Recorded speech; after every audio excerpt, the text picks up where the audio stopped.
In this video, we're going to review for you the Ryobi PMF01CN 5-gallon bucket top misting fan. Now this fan is sort of a dual function. This will siphon water out of a 5-gallon bucket, or you can turn it around here and see, you can connect it up to your garden hose and just turn the hose on and it will take the water in that way. So it's got two ways to collect in water to provide you misting. And these are your two misting heads right here, see? Now the Ryobi misting fan is a direct competitor here to the DeWalt job site fan. This is the 11-inch fan. Now we did a very thorough tool review of this fan a few months ago. I'll put a link to that down in the description below for you. And of course we'll put our Home Depot affiliate links and Amazon links as they are appropriate down below in the video description for you, so you can check these out. So this is where your two misting heads are right here. And your misting head, the whole fan head right here, is adjustable to 15 degrees downward like that and 45 degrees upward like that.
Now on the back of the Ryobi misting fan, what we call the business end of things, this is the input port for your hose. So if you have a hose that you're going to supply water with, you just screw it right into here. Now here on the back is the battery compartment, and I like how they have it nice and sealed to protect the battery. So the door opens up here and you can see it's gasketed all the way around. Here's a close-up shot of it. And then your battery just fits right in here like this. And then you close the door again. So here is your Ryobi misting fan side by side with the DeWalt job site fan. And here's both fans back to back like they're about to duel. And here's the shot from behind. And let's not forget the isometric view. All right, now the consensus amongst most people out there is that the 5-gallon mark on these jugs here is this little line that runs around the perimeter of the top here, about a ½ inch from the top of the bucket. You can see the line sort of right here. So we'll go ahead and fill this up with 5 gallons.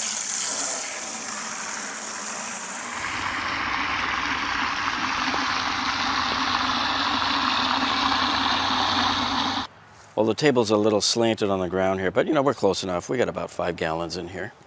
Now we will install the Ryobi misting fan on top of the water bucket. And remember, you put this in, just go straight down. That's all you got to do is straight down with it to the bottom. So if you peek down into the bucket there, you should see the end of that intake tube should be right down in there at the very bottom there, touching the bottom.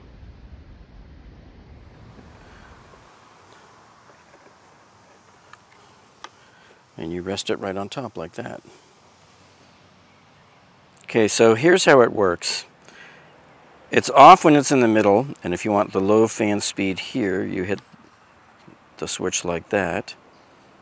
And then if you want the Ryobi misting fan to go on a higher fan speed, you push it up top like that so you can hear it just immediately pick up speed and sound volume. For the misting portion of the fan, if you want to use it as a mister, you would hit the lower part of the switch here. That's the lower setting with the 1 dash. See that? And then if you want a higher speed setting, more volume of spray, you hit that dash there.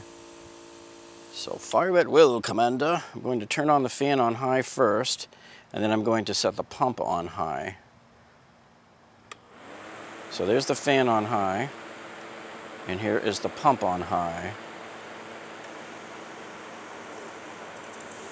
And you can see it's blowing out a nice mist.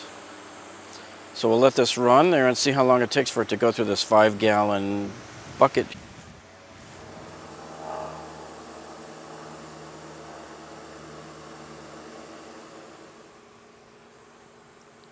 Okay, so here it is, a little further wide angle. You can see it's blowing pretty good there.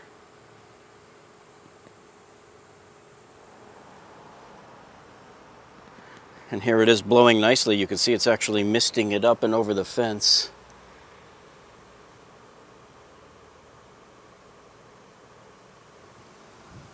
And here it is from the other angle there. You can see just how much mist it's blowing away.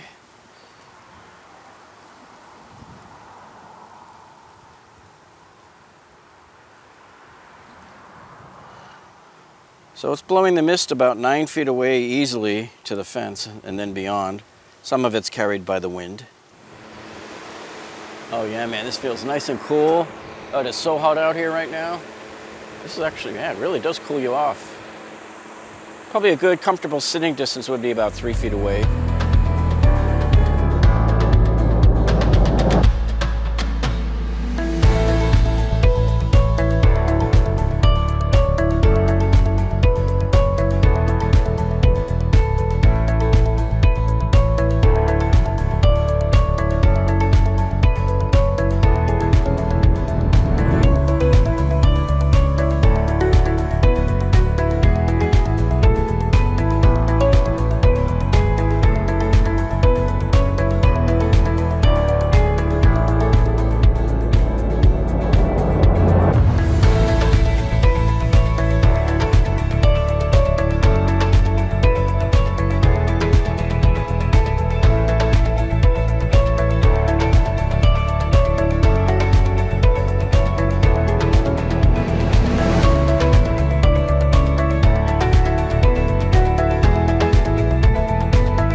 All right, now let's experiment and see what it does when we turn off the fan.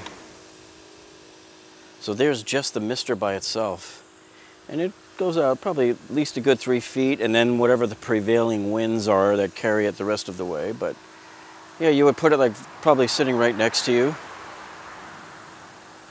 So it's interesting to see that it does actually pump it out pretty good through these brass nozzles.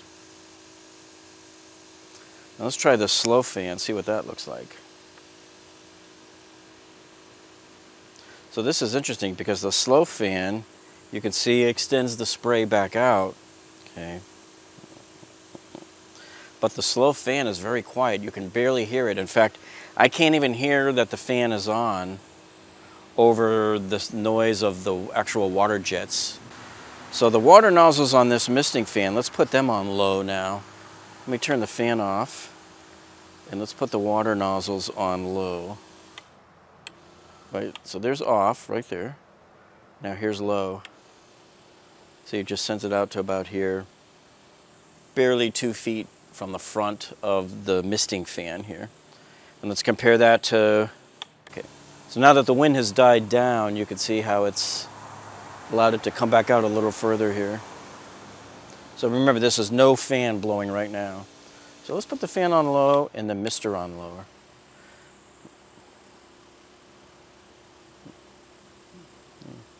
See, so it shoots it out about 3 feet or so. That would probably conserve the water a lot more. I'm going to put it back on high. All right, now we're going to try hooking up our hose here to the back of the Ryobi mister. And so with this misting fan, the way it works is you just screw it right onto the hose, and it has a little gasket built in there, so you shouldn't get any leaks at all. That's the number one thing I always look for. Anytime you have to hook something up to a hose, I always want to make sure there's no leak. And you can feel it getting nice and snug and rubbery in there. So the gasket's doing its job. All right, so let's turn on the hose and see if there's any leaks there. Oh, that's pretty cool. It like forces its way through the mister anyway, which let me turn the fan around and show you here. So that's just the force of the fan itself. What happens if you put it in high mode? It's no different, really. So it looks like so the motor with the pump is really only needed when you're pulling water out of the bucket. So I can just turn the fan on right now, and it's going to be blowing a nice stream. See that?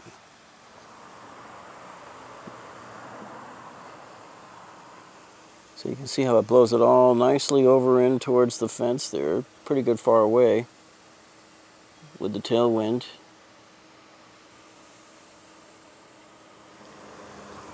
Well, you can see why everything is pretty much protected from water here. I'm glad that they put these protective bladders over these switches, because you can see how much mist actually falls down and lands on them here. You can see how it's doing a great job siphoning up all of the water. There's not a whole lot of air going up with it, so you know it's never going to come up dry.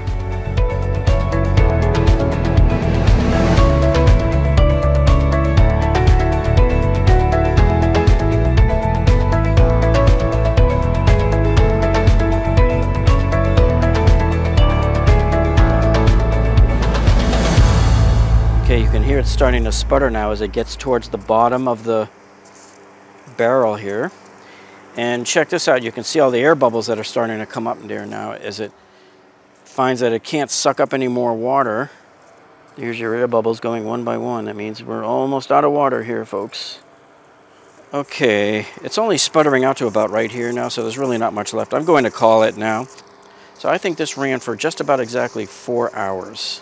So we started it at 3:15 and it is now 7:15 p.m. So this ran exactly 4 hours. That's how long it took to go through the 5-gallon bucket of water.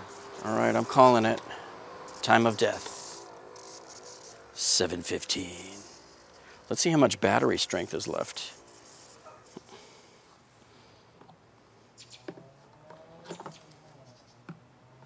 And we're down to 1 battery bar. See that? Now, in order to measure the CFM of this Ryobi misting fan, what we have to do is calculate the area of this circle here to feed it into the anemometer so it can appropriately measure the wind speed coming out of here and calculate the CFM for us.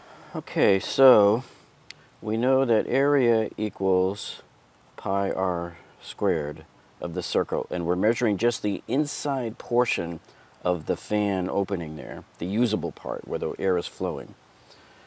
And then we know that the diameter is 8 1/4 inches. And so the radius, which is what we need, is half of that, which is 4.125 inches. Because 1/2 of 8 1/4 is 4 1/8. So it's 4.125 inches. So now the area equals pi times that radius squared, 4.125 squared. So the area will then be 3.14159, that's pi, times the squared is going to be 170156. Okay. And so when you multiply those two together, you get 53.45 inches squared. Now we just have one little issue here, and that is the fact that this is in square inches, but the meter here, the anemometer, wants us to input the area of the fan in square feet. So we have to convert 53.45 square inches into square feet. So now we have to take 53.45 inches squared. And we have to turn this, folks, into feet squared. So how do we do that? Well, we're going to use what I call dimensional analysis. So you're starting off with inches squared, and you're going to multiply it by some factor that converts it into feet squared. So that means whatever we have on this factor has to have inches square on the bottom, so that that will cancel out with that, and we'll be left with foot squared. So it turns out that factor that we need is 1 over 144. And the way we come up with that is that, remember, in every foot, there's, let's say this is 1 square foot, there's 12 inches on either side. So you have 144 square inches equals 1 square foot, and that's what we're doing here, see? So 1 over 144. Okay, so now we have 53.45 divided by 144, and we end up with 0.371 square feet. The area of our Ryobi misting fan is 0.371 square feet. That's the number we have to feed into the anemometer here so that it can correctly calculate the CFM of this Ryobi misting fan for us. Okay, so now we're on the area screen, and let's input that area. Is that in feet squared? No, that's in meters squared. So we're going to change that. So now we're in feet squared. Okay, so now we're going to go ahead and put it into the flow. I want to measure this in CFM. Okay, so now we have the anemometer here. And so now we're ready to measure the flow. Tell them flow said hello. And we have it set to CFM there. So now let's go ahead and turn on the fan, and we'll set it on high. And we'll just go around and take our measurements here from different spots around the way here. So I'm seeing like 340, 350, 360, 370.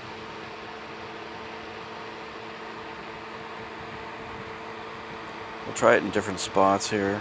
You want to make sure you're directly in line, perpendicular to the front. So now watch this, you come out about 6 inches or so, and you see how much it drops.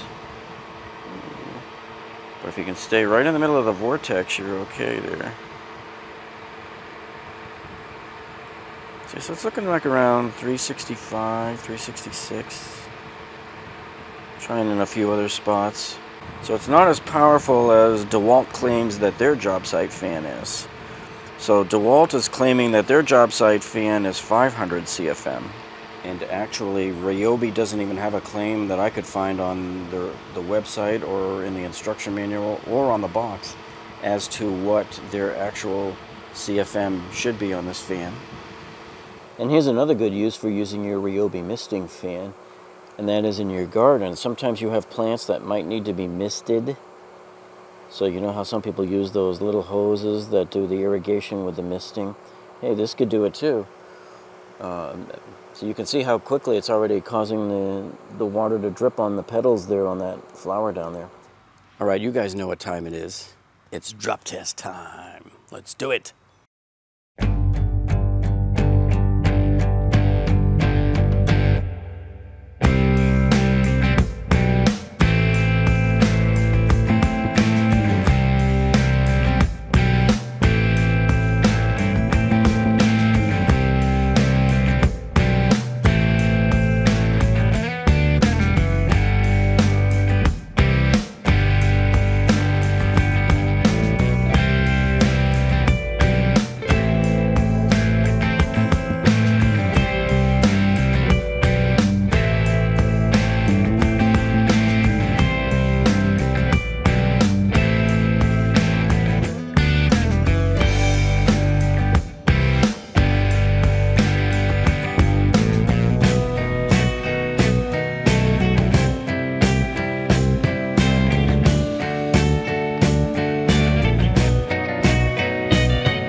pieces here that fell off. So this was just the end cap over this, over that pivot point there. And of course the battery popped off. And I think it's always good when a battery releases itself, because then you don't have that extra weight and momentum in there that could cause cracking of the housing or something. If that force just ejects the battery, all the better. That's more shock absorption there. Here you can see the battery door. All this battery door did was pop out of its little holes. So that'll go right back on too. So everything here, this looks like a pretty good design, in the fact that it was able to sustain all of these forces from that drop there, absorb all of those shocks and deal with them as needed instead of cracking. I don't see any cracking anywhere on this housing. Okay, so there's the smiley face, and we'll just flip this around and plug him back into place there. He goes right back in, no problem. Fire at will, Commander. Still comes on. Let's see if there's any water left in the tube. Yeah, just a little bit. Working just fine. Passes the test. Man, that second drop produced a lot of parts exploding, didn't it? So really, the only thing that was different from the first drop to the second drop was the addition of this extra cap that flew off. So now you have both sides on the axis is where the cap fell off. I guess after seeing the first test, the second cap was jealous, and he's like, hey guys, I want in, all right? So let's get these put back on, and let's test him out, make sure he's working. Okay, let's give it the old college try here. Oh yeah, she's still working. Let's see if the mister still has any left to also like the first time. Yeah, just a little bit there. Hey, twice in a row, Buffalo.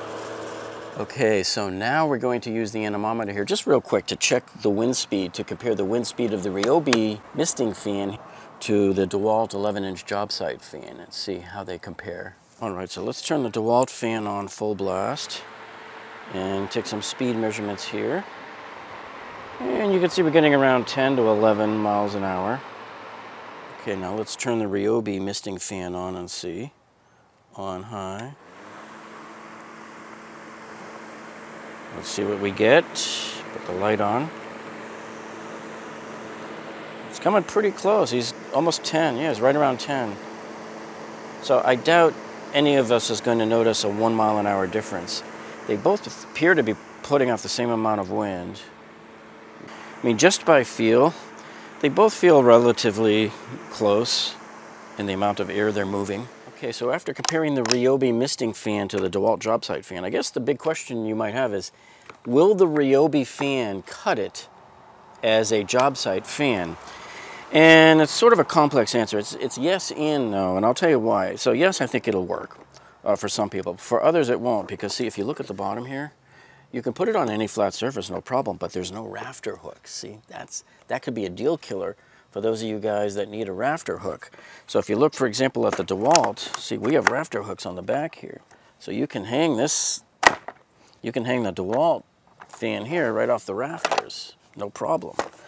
So that could be a deal breaker for some people. However, I think one of the benefits that this Ryobi misting fan has is this. See, so the Ryobi fan can stack on top of any 5-gallon bucket like this, and as you know, every construction site has plenty of these floating around.